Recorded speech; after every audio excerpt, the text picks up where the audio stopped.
Hello everyone, आज हम बात करेंगे हिंदी जो कहानी है उसके उद्भव में गद्य के विकास की भूमिका जो है वो। ये प्रीवियस ईयर में कई बार क्वेश्चन आ चुका है और कई बार ऐसे भी करके क्वेश्चन आया हुआ है कि गद्य के विभिन्न गद्य विधाओं पर बात कीजिए, और एक बार ऐसे भी आया हुआ है कि रेखा चित्र पर टिप्पणी कीजिए। तो 10 नंबर का ये क्वेश्चन आपके एग्जाम में आ सकता है। ये चैप्टर 3 का है, कहानी और अन्य गद्य विधा। तो चलिए बात करते हैं। सबसे पहले हम बात करेंगे संस्कृत पर, फिर उसके बाद अंग्रेजी साहित्य पर बात करेंगे और फिर हम आएंगे हिंदी पर। जब हम हिंदी पर आएंगे तो हम इस पर विस्तार से बात करेंगे। तो साहित्य में जो साहित्य होता है, साहित्य के साम्यक और सुचारू रूप से जब हम उसका अध्ययन करते हैं तो उस अध्ययन के लिए चाहे वो काव्य शास्त्र हो चाहे वो आलोचना शास्त्र हो, दोनों में ही क्या किया जाता है, उसका वर्गीकरण करने की परंपरा है।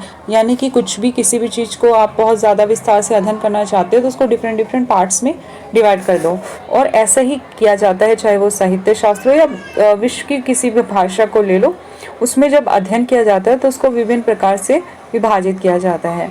इसके बारे में हम जानेंगे। उसके बाद हमें ये भी पता चलेगा कि अनेक ऐसे आधुनिक आलोचक हैं जो इसे अनावश्यक मानते हैं।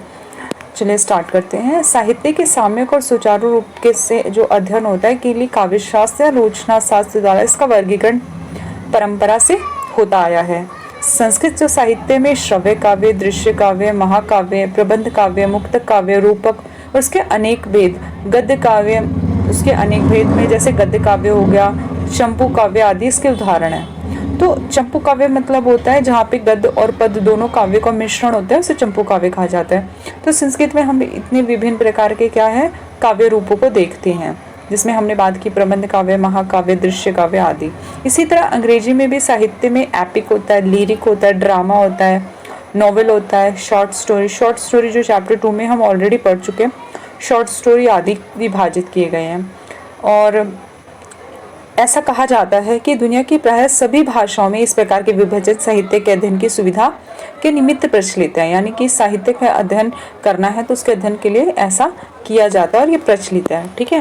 और उसमें ये बात आगे की लाइन में ये कहा गया है कि आधुनिक आलोचक रचनाकार इस विभाजन को अनावश्यक मानते हैं। मतलब वो कहते हैं कि बेकार है, ऐसा विभाजन की कोई आवश्यकता है नहीं, ठीक है। और उसके बाद जब हम हिंदी पर बात करते हो, हिंदी में भी ऐसी गद्य विधाओं को क्या किया जाता है, विभाजित किया जाता है।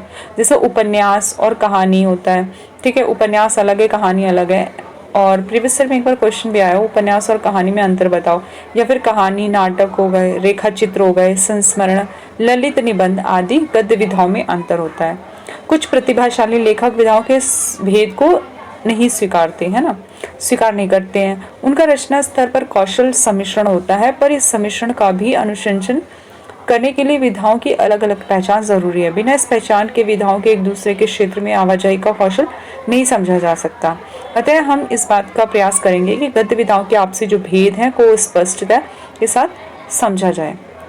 इट मीन्स कि अलग अलग जो विधाएं हैं उसमें मार्जिन डिफरेंस क्या है, ये सब चीज़ें, और उसके एक अलग पहचान के लिए इसका अध्ययन ज़रूरी है। चाहे जैसे रिपोर्टिंग हो गई, रिपोर्टिंग से रिपोर्ट तर्ज क्या है, साहित्य की एक विधा है। इसी तरह डॉक्यूमेंट्री इंग्लिश में होता है, जिसे हिंदी में फीचर कहा जाता है।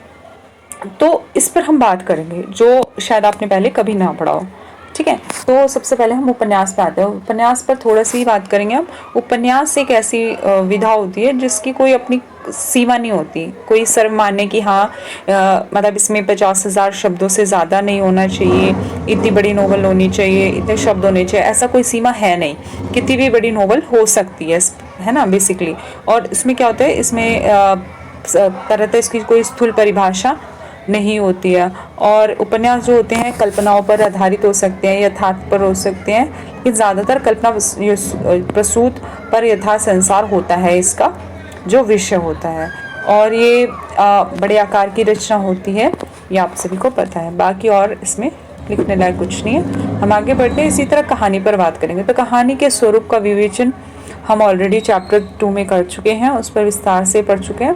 बाकी ऑप्शनल में भी हमारा कहानी है तो उसके बारे में हम पढ़ते रहते हैं। उसी तरह यहाँ पर इसकी भी कोई एज इट इज़ कोई सीमा नहीं होती। इंग्लिश में देखा जाए तो शॉर्ट स्टोरी होता है और मतलब बृहद कथाएं आदि होती हैं। ठीक है। लेकिन अगर उपन्यास से इसकी तुलना की जाए तो उसकी कंपैरिजन में बहुत छोटी होती है ये कहानियाँ, है ना। और कहानी भी कथा संसार यानी उस कल्पनाओं पर आधारित होता है और हो सकता है कुछ यथार्थ से भी उसका संबंध रखता हो।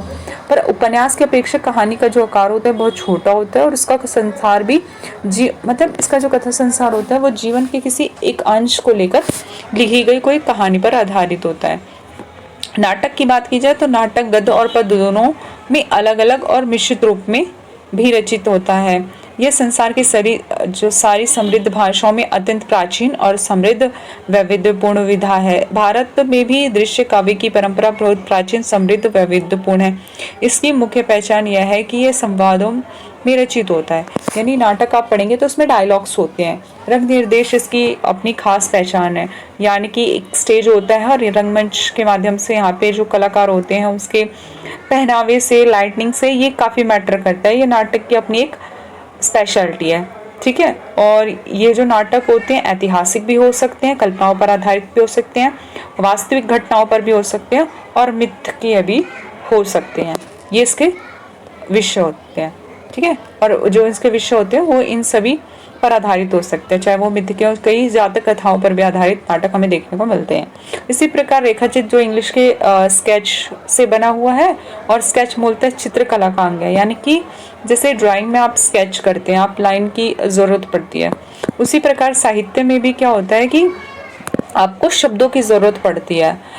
चित्र और साहित्य में अंतर यह है कि जहाँ चित्र में रेखाओं का प्रयोग किया जाता है वहीं साहित्य में कम से कम शब्दों का। अब जैसे आप गांधी जी का चित्र खींचते हैं तो गांधी जी का चित्र खींचने के लिए आपको चश्मे, लाठी और मुस्कान की रेखाओं द्वारा मतलब इसकी जरूरत पड़ेगी, और इसी के द्वारा आप चश्मा, धोती, लाठी ये सब दिखाएंगे ना, तो उसे एक प्रकार से हम गांधी का चित्र खींचते हैं। साहित्य में जिसे रेखा चित्र कहते हैं उसमें कम से कम शब्दों में किसी वस्तु, व्यक्ति, दृश्य का अंकन किया जाता है, उसका रेखा खींची जाती है ना।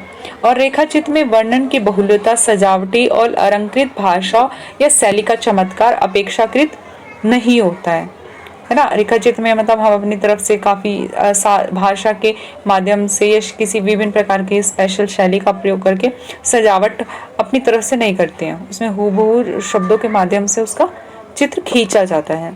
और रेखा चित्र की एक विशेषता यह भी है कि उसके विषय वस्तु, व्यक्ति जो होते हैं वास्तविक अनुभव से जुड़े होते हैं, यहाँ कल्पना की अधिक गुंजाइश नहीं होती है।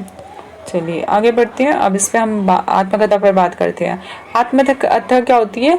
आत्मकथा मैं शैली में लिखी जाती है और उसे मैं शैली में जो लिखी जाती है उसे आत्मकथा कहते हैं, ठीक है।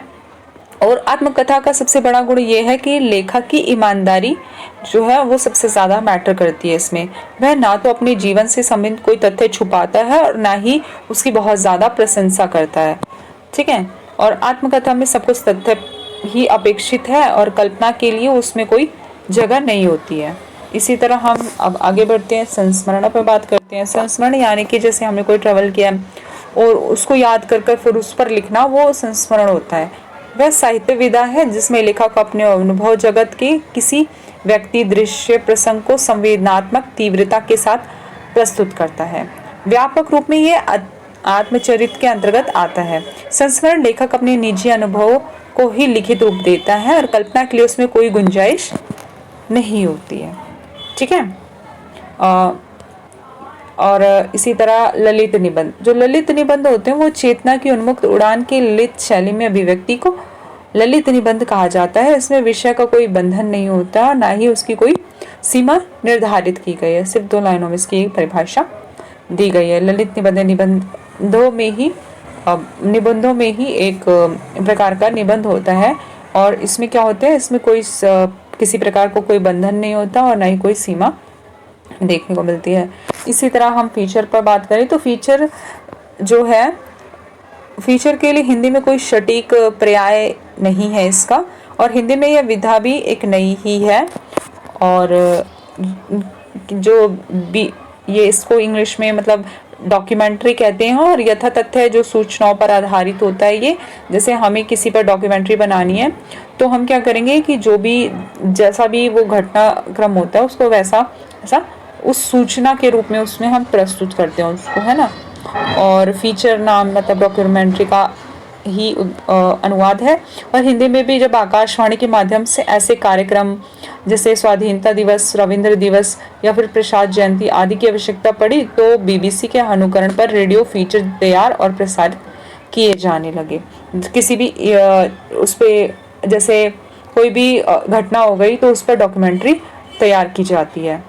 ठीक है, जैसे हो गए कि अंग्रेजी के प्रसिद्ध कवि और नाटककार जो हैं मैकनिस ने फीचर को वास्तविकता का नाटकीकृत रूप कहा है। और वास्तविकता का तात्पर्य वास्तविक घटनाओं तथ्यों से है। कोई भी वास्तविक घटना होती है तो उस पर फीचर डॉक्यूमेंट्री तैयार की जाती है। इसी प्रकार रिपोर्ट तो जो होता है, रिपोर्ट जो होती है सामान्यतः समाचार पत्र के लिए लिखी जाती है और उसे किसी प्रकार की साहित्यिक लालित्य की अपेक्षा नहीं की जाती है रिपोर्ट में, जब हम समाचार पत्रों के लिए ऐसा करते हैं। लेकिन जब रिपोर्ट के साहित्यिक और कलात्मक रूप को ही रिपोर्ट तक कहा जाता है। और जब रिपोर्ट होती है, जब उसमें कलाकार की रचनाशीलता और साहित्यिक जो कौशल है वो देखने को मिलता है तो वो रिपोर्ट तज का रूप ले लेता है। वस्तुगत तथ्य की ललित शैली में प्रभाव उत्पादक प्रस्तुति रिपोर्ट तज की पहचान है। रिपोर्ट तक लेखक को पत्रकार और रचनाकार के दोहरे दायित्व का निर्वाह करना पड़ता है। जब वो रिपोर्ट तक लिखता है तो वहाँ पे लेखक को दो कौशल अपने दिखाने होते हैं। एक प्रकार से उससे पत्रकार भी बनना पड़ता है और दूसरा रचनाकार तो बनना ही पड़ता है। ठीक है, और इसमें जन उत्सव, मेले, बाढ़, अकाल, प्राकृतिक विपत्ति आदि पर रिपोर्ट होती हैं।